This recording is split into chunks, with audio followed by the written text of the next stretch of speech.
Kemudian dan lupa padanya seperti racun bagi hati engkau. Rupanya lalai ni seumpama racun. Jadi hati yang ada racun, maka kena ubat. Nak ubat dengan apa tuan-tuan? Inilah. Dengan zikrullah, taubat, munajat dengan Allah. Baru datang hati yang baik. Ketika datang hati yang baik, mula datang yakin, datang percaya. Ubat dulu hati tu. Ya? Ubat dulu hati kita. Ya, antara ubat hati ni tadi, antaranya mujahadah. Kena mujahadah tuan-tuan. Baru kita tahu yang kita ni bukan orang baik sebenarnya. Ya. Maka orang yang punya akal, lari ia. Tiada makan ia akan makanan yang ada padanya racun. Orang berakal, dia tak makan makanan yang ada racun, dia akan makan makanan yang baik-baik. Ketika kita mula makan akan makanan yang ada racun, ketika itu kita bukan orang berakal. Jagalah tuan. Itu yang saya beritahu dalam kuliah saya. Dunia tak salah, duit tak salah. Carilah banyak-banyak. Tapi ketika dia sampai pada tangan kita, apa rasa di kita? Yang tu salah, rasa tu salah. Ketika mula ada di tangan kita, rasa apa? Mula rasa sombong. Sombong ni dosa. Ketika dia mula sampai pada tangan kita mula rasa tamak. Tamak ni dosa.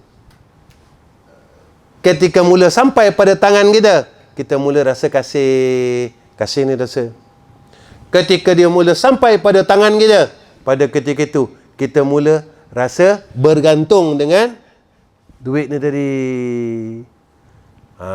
Dah mula dah. Mula-mula datang kasih. Datang dosa dulu. Ketika terlalu lamanya dosa itu, mula datang syirik khafi.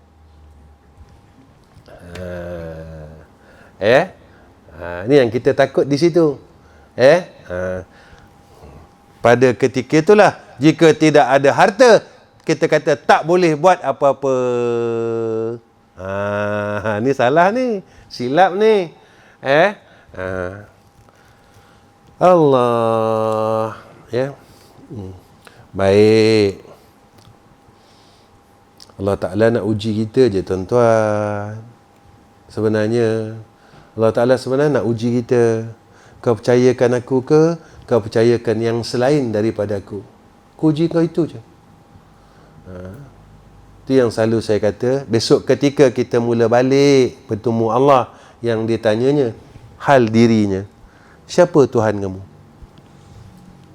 Ketika hidup kita mula bertuhankan selain Allah, pada ketika itu kita mula keliru di alam barzah. Siapa Tuhan aku ya?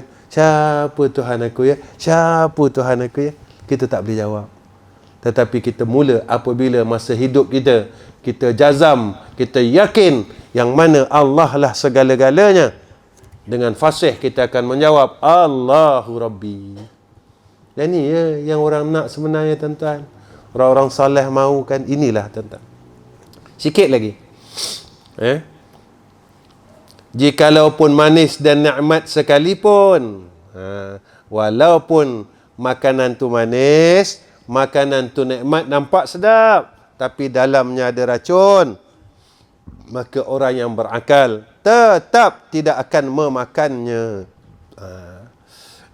Syahdan. Syahdan wallahu alam tuan-tuan. Takat tu dulu. Boleh tak tuan-tuan? Boleh tak? Boleh? Boleh dah. Ya. Kita jangan ngaji banyak-banyak, tapi kita dapat buat apa yang kita tahu. Yang tu yang penting.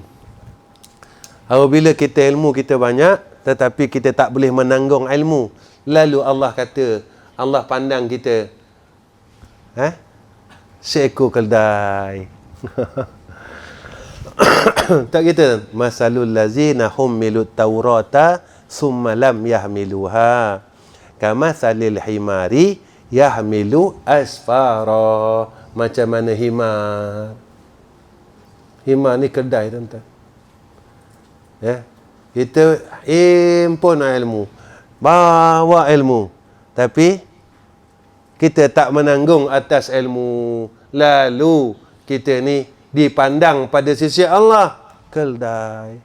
Orang pandang kita alim, tuan-tuan.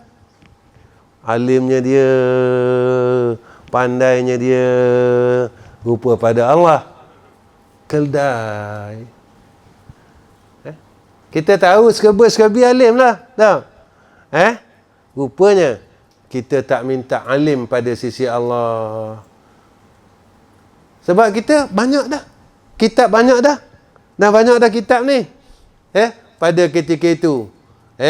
Pengetahuan yang ada pada kita banyak, tetapi kita masih tak yakin dengan Allah. Pengetahuan pada kita banyak, tetapi kita masih bergantung selain Allah. Pengetahuan kita banyak, tapi kita masih mensyirikkan Allah.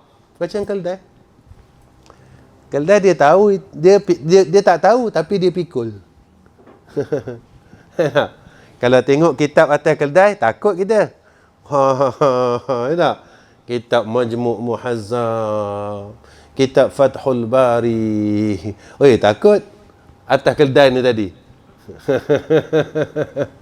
Apa? Jika tanya pada kedai, duk bunyi. Sebab kedai tak tahu.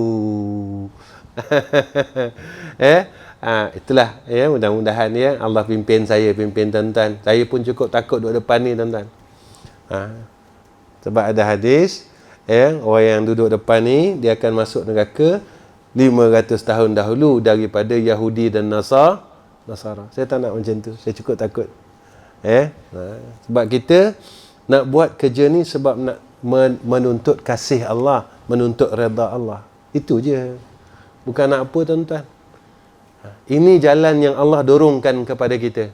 Yang ni untuk kita, jalannya untuk dapat redha Allah. Buat. Bukan nak apa-apa, tuan-tuan. Kalau tak ada redha, tak ada kasih, kita dapat apa, tuan-tuan?